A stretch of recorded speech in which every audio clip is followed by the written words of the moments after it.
सभी साथियों का फिर से स्वागत है। तो साथियों, हमारा चल रहा है यूपीएसआई का 15 मार्च 2026 को जो आपका पेपर हुआ उसका सॉल्यूशन, जो पेपर पूछा गया शिफ्ट फर्स्ट में। तो शिफ्ट फर्स्ट में 98वां क्वेश्चन है, 97 तक हो गए थे। 98वां क्वेश्चन में बोला गया है तीन नल ए बी सी एक ओवरहेड टैंक को क्रम से 60 घंटे, 70 घंटे और 50 घंटे में भर सकते हैं। यहाँ पर बोला गया है कि तीन नल है, ए नल किसी टैंक को 60 घंटे में भर रहा है, बी जो नल है किसी टैंक को 70 घंटे में भर रहा है और सी जो नल है किसी टैंक को 50 घंटे में भर रहा है। तो यहाँ पर कभी भी ऐसा क्वेश्चन आता है, तीन नल है, तीन भर रहे हैं, तो इनका लेना है एलसीएम 60, 70, 50। यहाँ पर एलसीएम लेंगे तो इनका एलसीएम आ जाएगा 2100। अब क्या करेंगे, इस एलसीएम में एक एक की घंटे से डिवाइड देते आएंगे। 60 से एलसीएम में डिवाइड देंगे तो ये जाएगा 35 टाइम, यानी ए की जो क्षमता है भरने की वो कितनी आ जाएगी 60। फिर 7 से इसमें डिवाइड करेंगे तो देखिए ये कितना हो जाएगा 7 3 यानी 30, यानी बी की जो क्षमता है भरने की वो कितनी होगी 30। फिर सी से इसमें डिवाइड देंगे, सी कितना है 50, 50 से इसमें डिवाइड देंगे तो देखो 0 से 0 कैंसिल, ये हो गया 4 और 2, यानी सी की जो क्षमता है टैंक को भरने की वो कितनी है 42। अब इनकी क्षमता को क्या करना है, प्लस कर लेना है। प्लस करेंगे तो प्लस करने पे कितना बनेगा 7 और ये 10, यानी तीनों की क्षमता मिला के कितनी आ गई 107। फिर आगे क्वेश्चन में बोला है तीनों नल 10 घंटे के लिए खोले जाते। अब ये 10 घंटे के लिए खोले गए, यानी कि इनकी क्षमता कितनी हो गई 107 और इन्हें कितने घंटे तक चलाया गया 10 घंटे तक। तो इन्होंने 10 घंटे में कितना टैंक भर गया 1070, इतना टैंक भर गया। टोटल कितना भरना था 2100 और 10 घंटे के लिए खोले गए तो कितना भर दिया 1070। फिर आगे बोला है फिर बी और सी को बंद कर दिया जाता है। शेष टैंक को भरने के लिए ए को कितना समय लगेगा। अब ए शेष टैंक बचा कितना, देखो इतना भर चुका है, भरना कितना था 2100, तो क्या करेंगे 2100 में से माइनस कर देंगे जो बचा हुआ है। इसे माइनस करेंगे तो माइनस करने पे कितना आएगा, ये हो गया 3 और ये हो गया 10, यानी इतना बच गया शेष। अब इसे कौन भरेगा सी, और सी की क्षमता कितनी है देखिए इसे टोटल कौन भरेगा सी टैंक भरेगा। और सी कितने घंटे चलता है 60, कितने घंटे चल रहा है, देखो स्टार्टिंग में बोला गया है सी कितने घंटे चल रहा है 60 आवर्स। तो 60 से तो कर देंगे इसमें मल्टीप्लाई और डिवाइड कर देंगे टोटल से। टोटल कितना भरना था एलसीएम 2100। अब यहाँ पे डिवाइड करेंगे तो 0 से 0 कैंसिल, 0 से 0 कैंसिल, यहाँ पर 6 से देखिए 3 से कैंसिल करेंगे 2 टाइम और 3 से कैंसिल करेंगे 7 टाइम। इनको मल्टीप्लाई करेंगे तो मल्टीप्लाई पे करने पे कितना आएगा 206 डिवाइड में 7, 7 से इसको डिवाइड करेंगे तो ये जाएगा 7 2 जा 14, 6 7 9 जा 63.43। तो ए को जो समय लगेगा भरने में वो कितने लेंगे 29.43 आवर्स। तो ये पाइप और टंकी का क्वेश्चन है। ए बी सी तीन भरने वाले पाइप थे, तो तीनों भरने वाले पाइप ये हो गए, इनका ले लिया एलसीएम। हमेशा कभी भी ऐसा क्वेश्चन आता है तो इनका एलसीएम लेते हैं। अब एलसीएम से एक एक से डिवाइड करते हैं तो यहाँ आ जाती है इनकी क्षमता, तीनों की क्षमता आ गई, इन्हें प्लस कर लिया कितना आ गया 107। अब ये 107 तीनों की क्षमता है और तीनों पाइप 10 घंटे के लिए खोले गए। 10 घंटे के लिए कितना पानी भर दिया इन्होंने 1070। अब शेष बी और सी को बंद कर दिया तो शेष पानी को कौन भरेगा ए भरेगा। अब ए शेष पानी कैसे आएगा, टोटल में से जो भर गया उसे माइनस कर देंगे तो कितना बचा था 1030, इतना बचा। अब इसे कौन भरेगा, ए को कितना समय लगेगा, क्वेश्चन में बोला ए को कितना समय लगेगा, तो ए को कितना समय लग रहा था यहाँ पे 60, तो 60 से कर दिया मल्टीप्लाई और टोटल जो दिया था एलसीएम उससे कर देना डिवाइड। तो आंसर कितना आ गया 29.43। ये आपके यूपीएसआई 15 मार्च 2016 क्वेश्चन नंबर 98 है आपके पेपर का।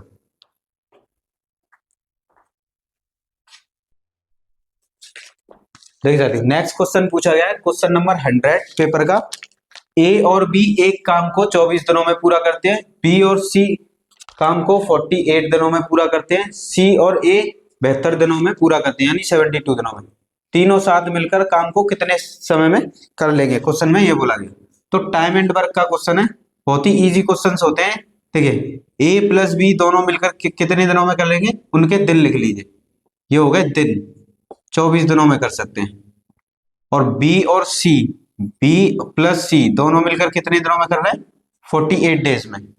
फिर आगे बोला है सी और ए ये दोनों मिलके कितने दिनों में कर रहे हैं, 7 to 2 डेज में। तो ऐसा क्वेश्चन आता है तो इनका ले लेना है एलसीएम। अगर इनका एलसीएम लेंगे किसका, 24 का, 48 का, 72 का, तो वो आ जाएगा कुल कार्य यानी टोटल वर्क। कुल कार्य एलसीएम जो होता है वो कुल कार्य होता है, और इनका एलसीएम हो जाएगा 144। अब निकालेंगे इनकी क्षमता। क्षमता कैसे निकालते हैं, देखिए जो भी दिन के दिन दिए एलसीएम में डिवाइड दे देना है, तो इनकी आ जाएगी क्षमता। 24 से 144 में डिवाइड देंगे तो कितने टाइम जाएगा, 6 टाइम। फिर बी प्लस सी की क्षमता कैसे निकालेंगे, 48 का इसमें डिवाइड कर देंगे तो कितने टाइम जाएगा, 3 टाइम्स, यानी बी प्लस सी की क्षमता कितनी आ गई, 3।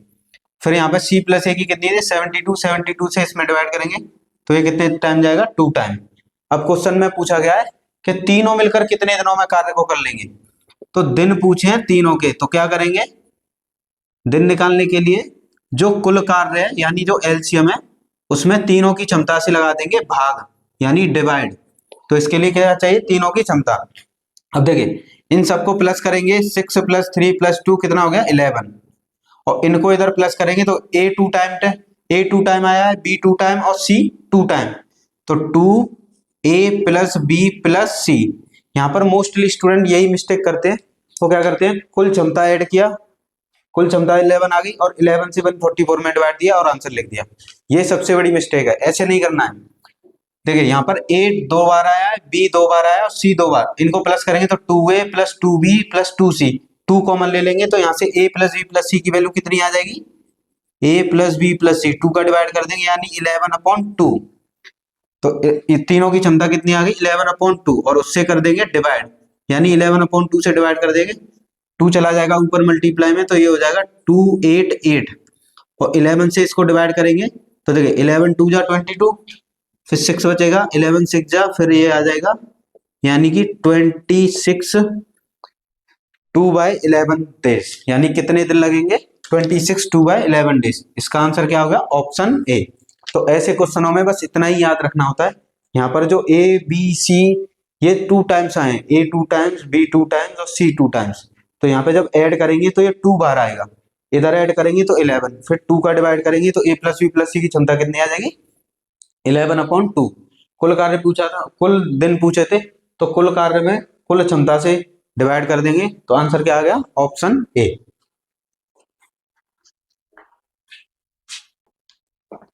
देख जाती नेक्स्ट क्वेश्चन है पेपर का, क्वेश्चन नंबर 102। एक दुकानदार एक इलेक्ट्रॉनिक वस्तु 2400 में खरीदता है। खरीदने का मतलब होता है क्रय मूल्य यानी कॉस्ट प्राइस, तो उस वस्तु का कॉस्ट प्राइस दे रखा है, वह उस पर एक निश्चित मूल्य अंकित करता है यानी कोई मूल्य अंकित करता है, जिससे 20% छूट देने के बाद भी उसे क्रय मूल्य पर यानी किस पर, क्रय मूल्य पर 20% का लाभ होता है, यानी उसे प्रॉफिट कितने का हुआ, 20% का। देखिए यहां से सेलिंग प्राइस कितनी हो जाएगी, 120%, क्योंकि 20 का प्रॉफिट हुआ। कॉस्ट प्राइस हमेशा कितना होता है परसेंटेज में, 100, तो 100 में 20 ऐड कर देंगे तो कितना हो जाएगा, सेलिंग प्राइस कितनी होगी, 120। तो यहां से निकालेंगे सबसे पहले सेलिंग प्राइस, जो कॉस्ट प्राइस है उसका निकालेंगे 120%, तो ये कैंसिल हो गया, इसका इसमें मल्टीप्लाई करेंगे तो मल्टीप्लाई करने पे कितना आएगा, ये हो गया 8 और ये हो गया 28,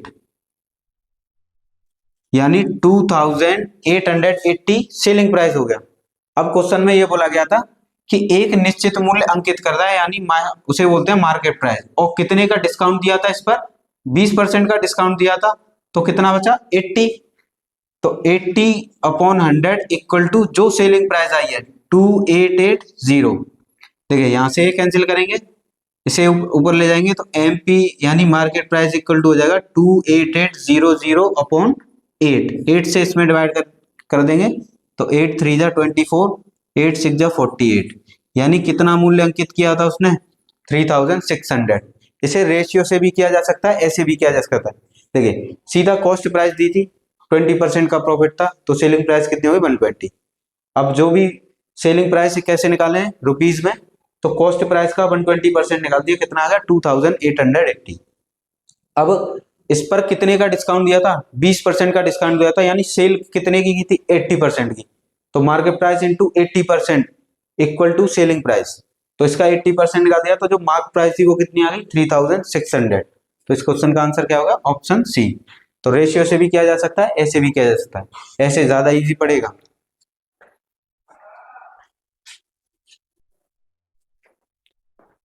देखिए साथियों, नेक्स्ट क्वेश्चन है क्वेश्चन नंबर 106। 2.4, 1.2 और 0.6 का एचसीएफ ज्ञात कीजिए।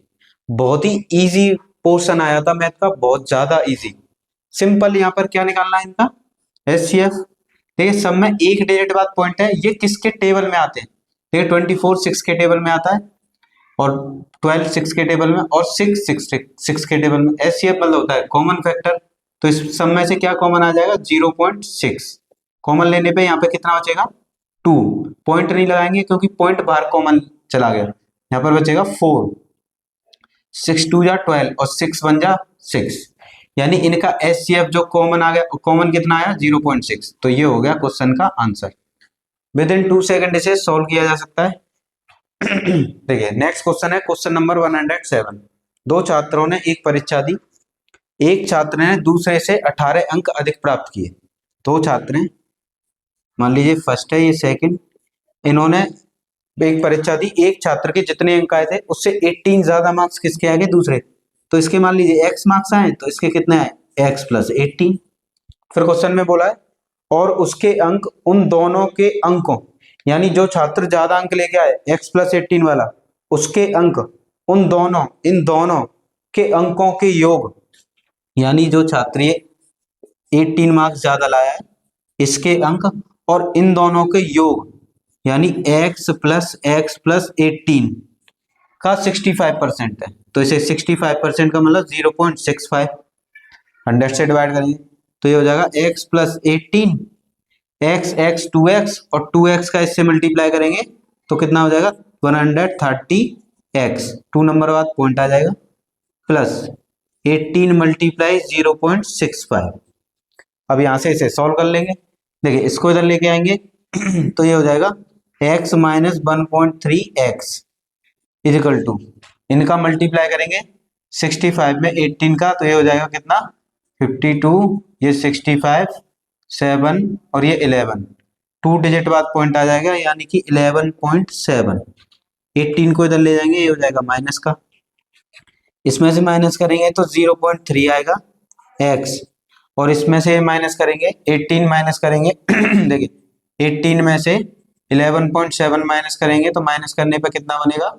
ये आपका 6, यानी 6.3 माइनस का 0.3 से इसमें डिवाइड कर देंगे तो यहाँ से x की वैल्यू कितनी आ जाएगी? 3 2 जा 6 और 3 1 जा 3, यानी x की वैल्यू कितनी आ जाएगी? 21। यानी पहले छात्र ने कितने मार्क्स लेके आया था? 21, और दूसरा छात्र कितना था? 18 प्लस 21, तो इन्हें प्लस कर देंगे तो ये 9 और 3, तो दूसरा छात्र कितने के लेके आया था? 39। तो इसका आंसर क्या होगा? Option D. सिंपल सा क्वेश्चन है, फर्स्ट छात्र था वो x लेके आया और ये x प्लस 18। अब जो दूसरा वाला छात्र था x प्लस 18 यानी ज्यादा मार्क्स लेके आया था, वो इक्वल क्वेश्चन में बोला है दोनों के योग का 65% है, तो इसका 65% निकाल दिया, यहाँ से सॉल्व किया, x की वैल्यू कितनी आ गई? 21। यानी पहला छात्र 21 मार्क्स लेके आया था, दूसरा छात्र के मार्क्स कैसे आएंगे? 21 में 18 ऐड कर दें तो कितना आ जाएगा? 39। तो इस क्वेश्चन का आंसर क्या होगा? Option D. देखिए साथियों नेक्स्ट क्वेश्चन है क्वेश्चन नंबर 109 है। रंजीत ने सुबह जूस की एक बोतल का 2/5 हिस्सा और दोपहर को 1/5 हिस्सा पिया। उसने कुल कितना हिस्सा जूस पिया? सिंपल सा क्वेश्चन है। देखिए पहले कितना हिस्सा पिया? 2/5, प्लस दूसरा हिस्सा कितना पिया? 1/5, दोनों को प्लस कर देंगे तो प्लस करने पे कितना? यहाँ 5 एलसीएम लेंगे, ऊपर बचेगा 2 + 1, तो ये हो गया 3/5। यानी कितना हिस्सा पिया उसने? 3/5। ये आपके यूपीएसआई में ही पूछा गया है, सिंपल और इजी। हर क्वेश्चन में ये पूछा जाता कितना हिस्सा नहीं पिया, शायद ये कांस्टेबल का एग्जाम होगा उसमें पूछा जाए तो कितना हिस्सा नहीं पिया, तो जितना हिस्सा पिया है उसमें से 1 में से वो माइनस कर देना है, तो ये आ जाएगा कितना हिस्सा नहीं पिया। तो सिंपल सा 5 एलसीएम लेंगे, 5 ऊपर चला जाएगा, 5 - 3, तो ये आ जाएगा 2/5। तो कितना हिस्सा नहीं पिया? 2/5, और कितना हिस्सा पिया? 3/5। तो क्वेश्चन में यही पूछा था कितना हिस्सा पिया, तो 3/5 हिस्सा। नेक्स्ट क्वेश्चन है 111। एक आयताकार प्रिज्म की ऊंचाई, एक आयताकार प्रिज्म है जिसकी आपको हाइट दे रखी है यानी ऊंचाई दे रखी है 25 सेंटीमीटर, फिर उसकी चौड़ाई यानी बिर्थ दे रखी है 22 सेंटीमीटर, फिर उसकी लंबाई यानी कि लेंथ दे रखी है 32 सेंटीमीटर, और इसमें पूछा है इसका पृष्ठीय क्षेत्रफल। तो देखिए आयताकार है यानी कि आयताकार प्रिज्म एक घनाभ की तरह काम करता है यानी क्यूबॉइड की तरह। तो सिंपल आपको क्यूबॉइड यानी घनाभ का पृष्ठीय क्षेत्रफल का फॉर्मूला लगाना था। कुल पृष्ठीय क्षेत्रफल फॉर्मूला क्या होता है? 2 लेंथ लंबाई इंटू चौड़ाई, चौड़ाई इंटू ऊंचाई, ऊंचाई इंटू लंबाई, ये फॉर्मूला यूज करना था इसमें। ये हो गया 2, लेंथ कितनी दी है, लंबाई देखो लंबाई दी है 32, मल्टीप्लाई चौड़ाई कितनी दी है 22, प्लस अब चौड़ाई कितनी दी है 22, मल्टीप्लाई ऊंचाई कितनी दी है 25, प्लस ऊंचाई कितनी दी है 25 और इसकी लंबाई कितनी दी है 32। बस इनका मल्टीप्लाई करना है। तो इनका जब मल्टीप्लाई करेंगे तो देखिए यहाँ पर अगर मल्टीप्लाई करें 22 का 2 से करें 44, 4 कैरी 66, तो हो जाएगा 704। इनका मल्टीप्लाई करेंगे 25 का 2 से करेंगे तो 50, ये हो जाएगा 550, प्लस 25 का 32 में करेंगे तो 0 5 75 80 यानी 800। अब इनको प्लस करेंगे तो देखिए 2 मल्टीप्लाई इन सबको प्लस करेंगे तो कितना बनेगा 4, ये हो गया 5 और 5 7 और ये 12 12 और ये 20। इनका मल्टीप्लाई करेंगे तो मल्टीप्लाई करने पे आएगा 4108 सेंटीमीटर स्क्वायर। तो इसका आंसर क्या होगा? Option D. सिंपल सा फॉर्मूला लगाना था। आयताकार प्रिज्म यानी रेक्टेंगल प्रिज्म जो होता है वो एक क्यूबॉइड की तरह वर्क करता है। तो इसमें क्यूबॉइड का टोटल सरफेस एरिया पूछा था। ये मेंसुरेशन का क्वेश्चन है और मेंसुरेशन के क्वेश्चन पूछे गए सिर्फ फॉर्मूले बेस्ड पूछे गए आपके यूपीएसआई में।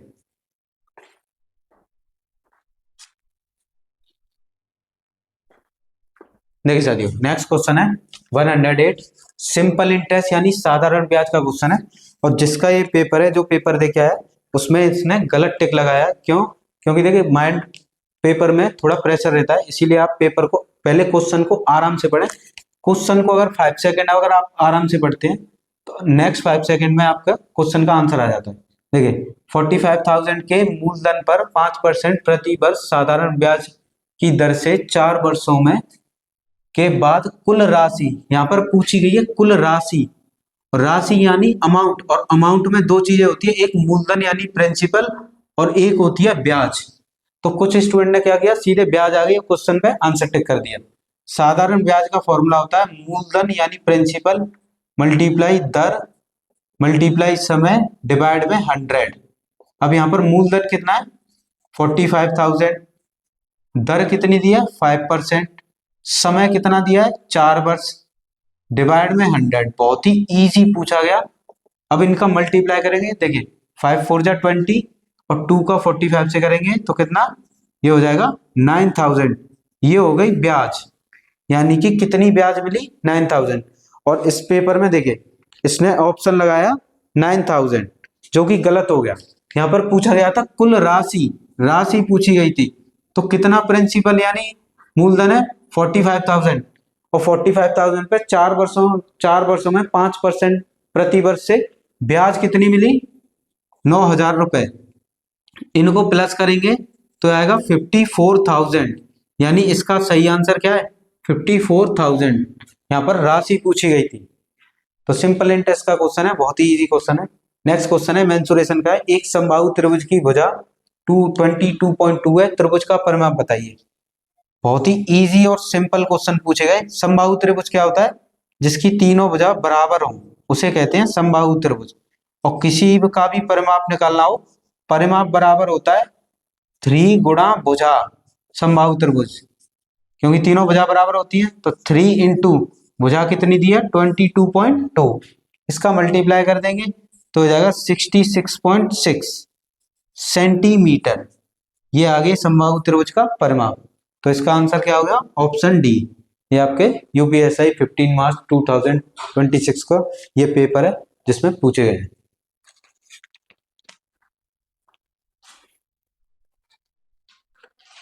देख सकते हो। नेक्स्ट क्वेश्चन है क्वेश्चन नंबर 115। यदि बाई एम के व्युत्क्रमानुपाती है और जब m बराबर 3 और बाई बराबर 12 होता है तो बाई बराबर 6 होने पर m का मान ज्ञात कीजिए।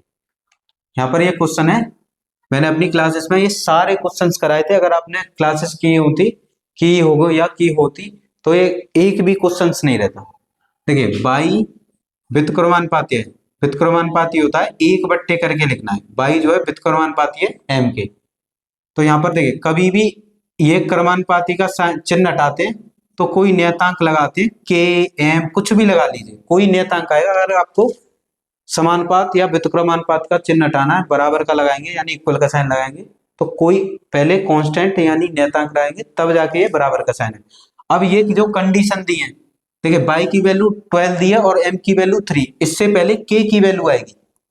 तो बाई की वैल्यू 12 दी है, के की वैल्यू यानी नियतांक की वैल्यू निकालते हैं ऐसे क्वेश्चंस में, और एम की वैल्यू 3, इसका इधर मल्टीप्लाई कर देंगे तो 12 3 जा 36। अब ये आ गई इस नियतांक की वैल्यू। फिर इसमें बोला है तो बाई बराबर 6 होने पर एम का मान ज्ञात कीजिए। By is equal to condition क्या बनी, के अपॉन एम। अगर बाई बराबर 6 हो, के की वैल्यू यहां से निकाल चुके, कितनी आ गई 36, तो एम का मान ज्ञात कीजिए।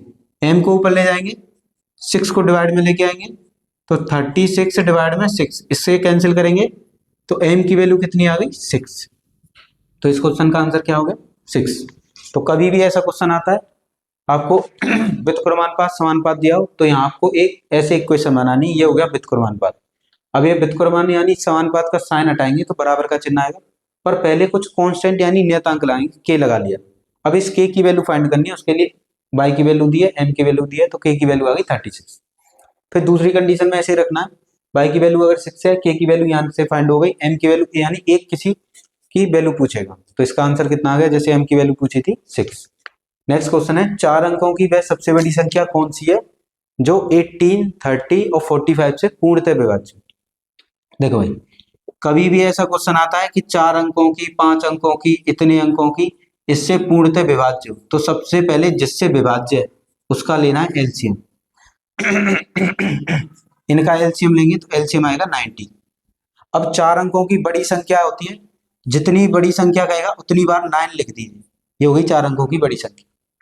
अब क्या करना है, इसमें जो एलसीएम आया है उससे डिवाइड करना है, इससे डिवाइड करेंगे तो ये कितना आ जाएगा 90, यहाँ 9 बचेगा, 9 नीचे लेके आएंगे, ये वाला 9, फिर 1 टाइम देंगे तो 90, यहाँ 9 बचेगा, फिर ये वाला 9 नीचे लेके आएंगे, फिर 1 बार डिवाइड देंगे, कितना होगा 90, लास्ट में कितना, देखिए लास्ट में शेषफल यानी रिमाइंडर कितना बचा 9, तो जो शेषफल बचा है वही 4 अंकों की संख्या में से माइनस कर देना और वो बन जाएगा क्वेश्चन का आंसर।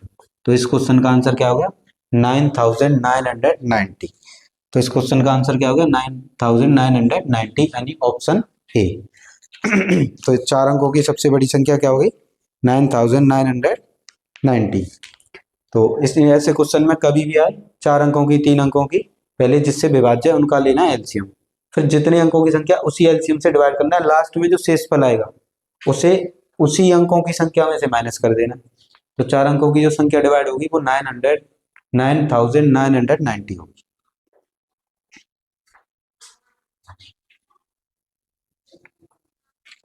देखिए साथियों नेक्स्ट क्वेश्चन है क्वेश्चन नंबर 118 है, गुणनफल 115 मल्टीप्लाई 2 मल्टीप्लाई 16 के इकाई स्थान पर कौन सा अंक आएगा। नंबर सिस्टम का क्वेश्चन है यूनिट डिजिट से। तो यूनिट डिजिट का ये क्वेश्चन है, इसे ज्यादा से ज्यादा करने में मुश्किल से 2 सेकंड लगेंगे। देखिए कभी भी ऐसा क्वेश्चन आता है तो जो नंबर दिया है उसके लास्ट वाले अंकों का मल्टीप्लाई कर लेना है। इसमें लास्ट अंक हो गया 5, इसमें लास्ट अंक हो गया 2 और इसमें लास्ट अंक हो गया 6। अब इनका मल्टीप्लाई, तो कभी भी 5 आए और 5 के साथ कोई एक इवन नंबर यानी सम संख्या आ जाए तो उसकी यूनिट डिजिट मल्टीप्लाई में हमेशा 0 रहेगी, क्योंकि 5 2 या 10 बनेगा और 0 का 6 से मल्टीप्लाई करेंगे तो क्या बनेगा 0। तो इस क्वेश्चन का आंसर क्या हो गया 0, यानी इकाई का अंक क्या होगा 0। देखते ही आंसर लगा देना है, 5 आ जाए और कोई एक सम संख्या आ जाए तो वहां पर मल्टीप्लाई में और यूनिट डिजिट पूछी हो तो उसका आंसर हमेशा 0। नेक्स्ट क्वेश्चन है कंपाउंड इंटरेस्ट का क्वेश्चन है, चक्रवर्ती ब्याज का। क्वेश्चन नंबर है 145, 145। 12,000 रुपए पर 10% वार्षिक ब्याज दर से 2 वर्षों के लिए वार्षिक रूप से संयोजित चक्रवृद्धि ब्याज। तो कम डायरेक्ट आपको कंपाउंड इंटरेस्ट निकालनी है, सिंपल सा वे बताता हूँ। देखिए, तो 2 वर्षों के लिए कह रहा है ना, टाइम पीरियड 2 वर्षों के लिए, तो 2 ब्रैकेट बना दीजिए, एक के सामने लिखिए 2 प्लस एक के सामने 1। 3 की कहता तो 3 ब्रैकेट बनाने थे। 2 वर्षों की गई है तो 2 ब्रैकेट बनाने, 3 वर्षों की गई है तो 3 ब्रैकेट बनाते, पहले के सामने 3 लिखते, दूसरे के सामने 2 और तीसरे के सामने 1। यहाँ 2 वर्षों के लिए बोला है तो फर्स्ट वाले के सामने 2 लिखना है और फिर लास्ट वाले के सामने 1 लिखना है। अब अमाउंट कितना है? 12,200। अब इसका निकालना है 10%, इसका 10% निकाल दीजिए। तो इसका 10% निकालेंगे तो कितना आ गया? 1220। तो वो यहाँ पर लिखना है। अब जो आंसर आया उसका फिर से 10% निकाल दीजिए, क्योंकि 2 साल के लिए बोला है ना, ये हो गया पहले साल का। अब इसका 10% निकालेंगे तो आंसर कितना आएगा? 120, 122। उसे यहाँ लिख देंगे, यानी आपको जो मूलधन दिया है, अमाउंट दिया है, उसका 10% निकालेंगे, यहाँ पर लिख देंगे। फिर जो आंसर आएगा उसका 10% निकाल के यहाँ पर लिख देंगे। अब इनका मल्टीप्लाई कर लेंगे, तो मल्टीप्लाई करने पर कितना बनेगा? ये बनेगा 2440 प्लस 122। इन्हें प्लस करेंगे तो प्लस करने पे कितना आएगा? ये हो गया 652, यानी जो कंपाउंड इंटरेस्ट बनेगा 2562। तो ऑप्शन क्या होगा? Option D. सिंपल मेथड है, सबसे इजी मेथड है। क्या करना है आपको? 2 साल का, 3 साल का, कितना भी पूछा हो, 2 साल का पूछा है, 2 ब्रैकेट बनाने, पहले के सामने 2 लिखना है, दूसरे के सामने 1। और आपसे 3 साल का पूछा तो 3 ब्रैकेट बनाते, पहले के सामने 3, दूसरे के सामने 2 और तीसरे के सामने 1।